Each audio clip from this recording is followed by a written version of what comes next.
Hello everyone. So I reviewed my revision video yesterday and realised that I'd actually forgotten to include some stuff. This is why revising, going over things again and again is really important. So what I'd like to do is just go over a few things, how I did them, how it works, and include another couple of little ideas for you to try out. Okay, so let's see how that one goes. So first of all, the revision picture. So I did this one here. Which unfortunately my toddler got to and has crumpled up a bit. But I did a seaside picture with a sea of words called alliteracy to remember key quotes from a book.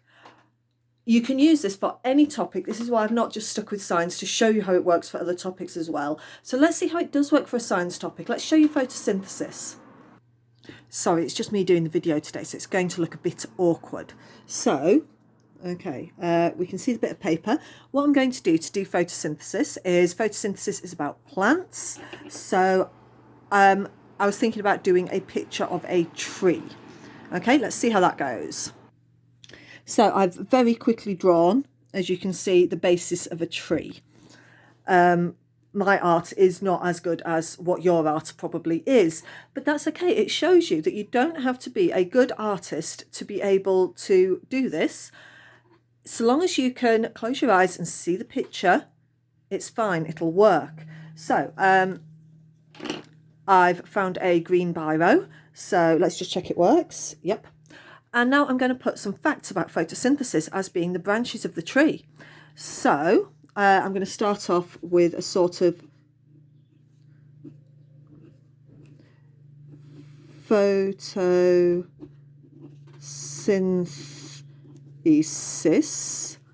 just there along the top.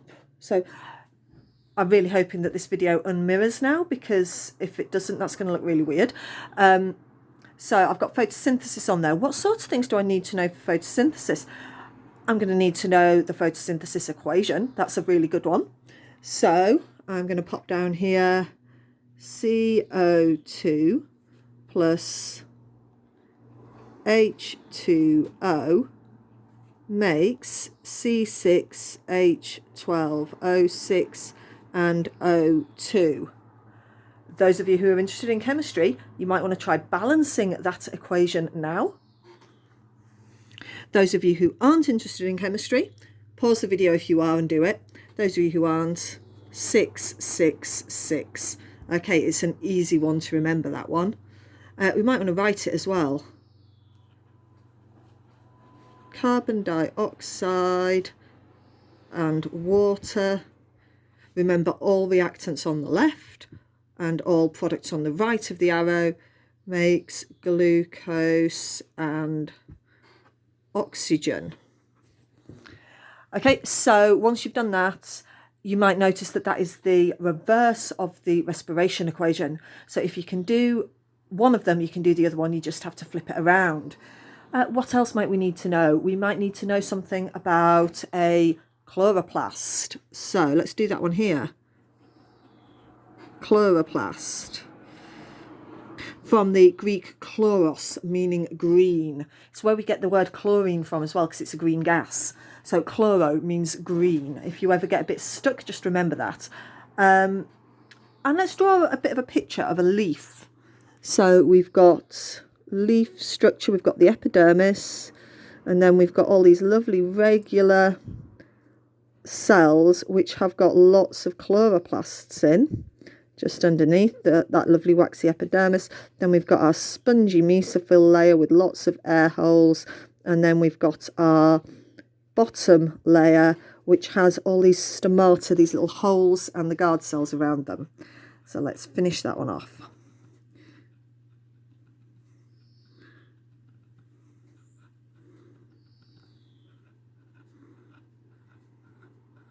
And we can see that our chloroplasts are only at the top of the leaf because that's the place that gets the most sunlight. What else might we want to know about photosynthesis? We might need to know that we've got the equation, we've got the chloroplasts. We need to know that it's a way of plants making and storing food. So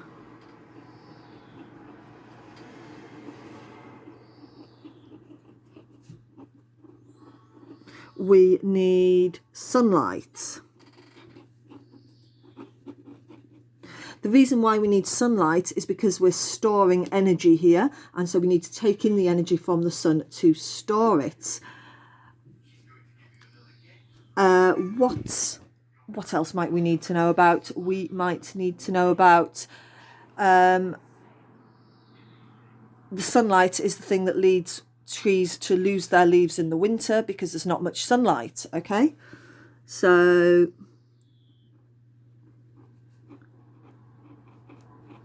lose leaves in winter.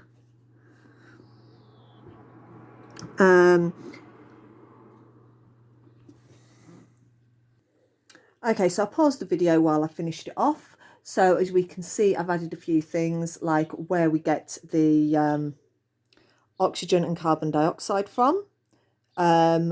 Oxygen out and carbon dioxide in through stoma. We've got that the sugar's taken away in the phloem. The water comes from the roots via the xylem. That's all plants photosynthesize and some algae. I've put in the palisade layer there as well. So basically, now whenever I want to remember anything about photosynthesis, because I made this picture, I know this picture. So I can close my eyes, I can think of my photosynthesis tree. It's a rubbish tree. It's a bad drawing. It doesn't have to be a good drawing. Okay, I can think of my photosynthesis tree and I can think sunlight. What do I need to know about sunlight? Okay, so it's why we lose leaves in winter, we grow leaves in spring, and photosynthesis can only happen in daytime. That's 3 facts about sunlight. Bam. And that's straight from my picture. I didn't have to look at it because I've written it. I know it. Okay, so that's how the picture one works. Okay, so next one I did was the conversation one. Okay, where people have a chat about all the physics equations you have to learn because, you know, that's what we do in real life.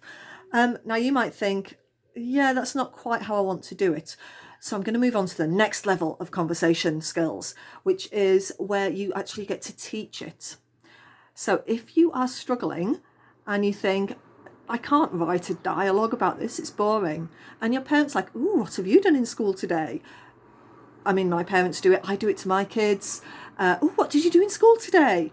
And you're like, you know what? This is the perfect chance for you to revise what you have learned by telling them all about the lesson, all about the content of the lesson, what you've learned, what you've understood. Because if you are getting it from your head and out into somebody else's head, that's a great way of revising. As well as which it might mean that your parents stop asking you about what you've done at school today. So, you know, you might lose out on that one. So be a bit careful with this.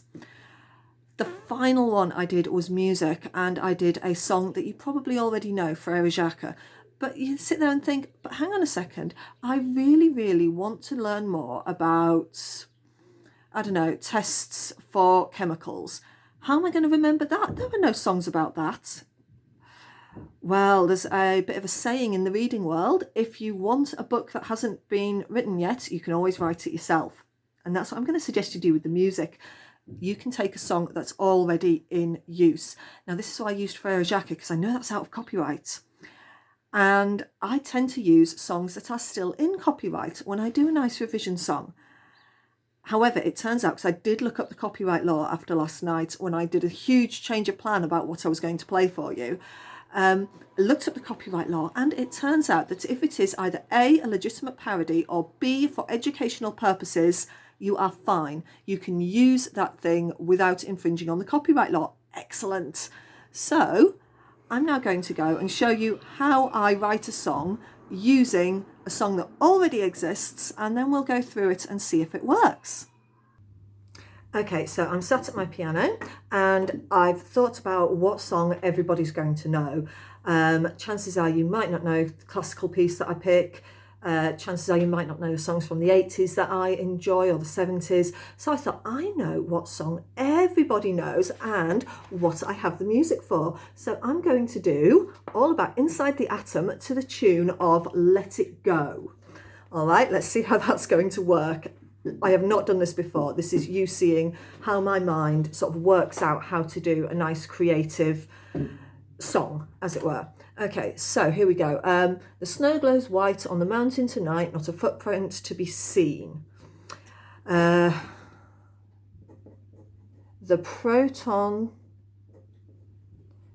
is in the nucleus. Is in the tonight. The proton's in the nucleus tonight. Not a footprint to be seen. And the neutron's in there too.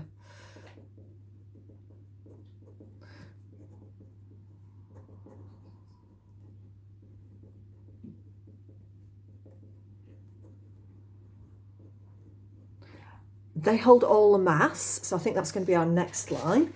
So a kingdom of isolation, and it looks like I'm the queen. They hold all the mass, and it looks like,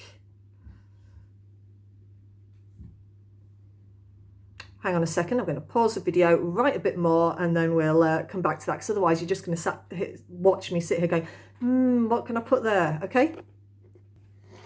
Okay, so I've done the first few lines now. Well done, darling, you're in your boots. So, are you in Ted's boots? You are. Would you like to go play outside in Ted's boots? Hang on a second, I'll be right back. Okay, so I'm back. So let's see how we go. So let's just do the very last bit of the intro. I'm not going to play the whole thing through. Where are we?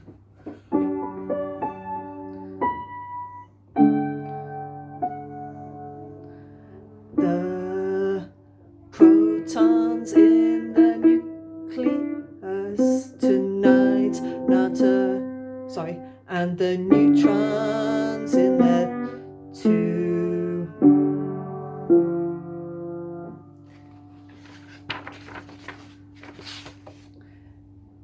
They hold all of the mass,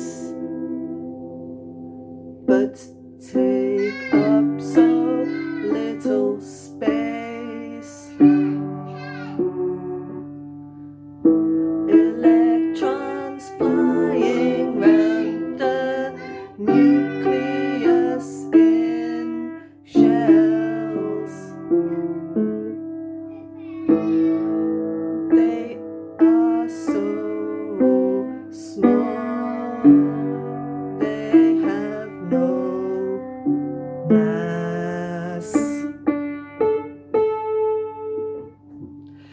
Okay, so that's roughly what I've got, literally written on a scrap of paper and played along. I can keep going with it. I can do a full one. Don't think anyone actually wants to hear that though. I would include something about the proton being positive, the neutron neutral, and the electron being negative as well. That the atom was mostly empty space. Hang on a second, let's do that. The proton is so positive, and the neutron it has no mass, you see. Electrons are negative.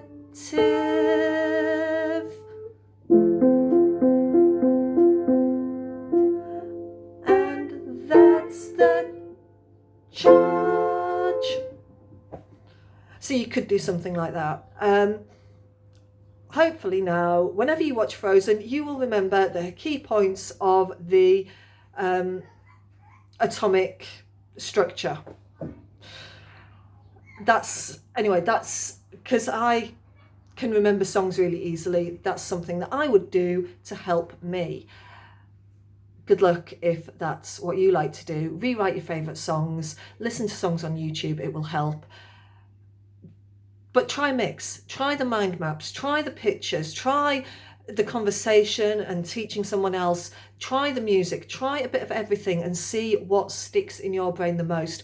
If you really don't like music, write a poem about it. It's the same sort of structure and thing to do. Anyway, best of luck for your revision. I've just done a whole load of examples about science, but I know full well that you are clever enough to be able to apply them to all of your subjects. It's not just about science. So best of luck for you for revising for the future, not just for this test, but for all the rest of the tests as well. All the best. And I will be going through some GCSE papers for exam technique very soon, because as I say, that's the second half, and that's actually the hardest part. It's not just getting the information out, it's knowing how to answer the questions correctly. So see you later. Bye.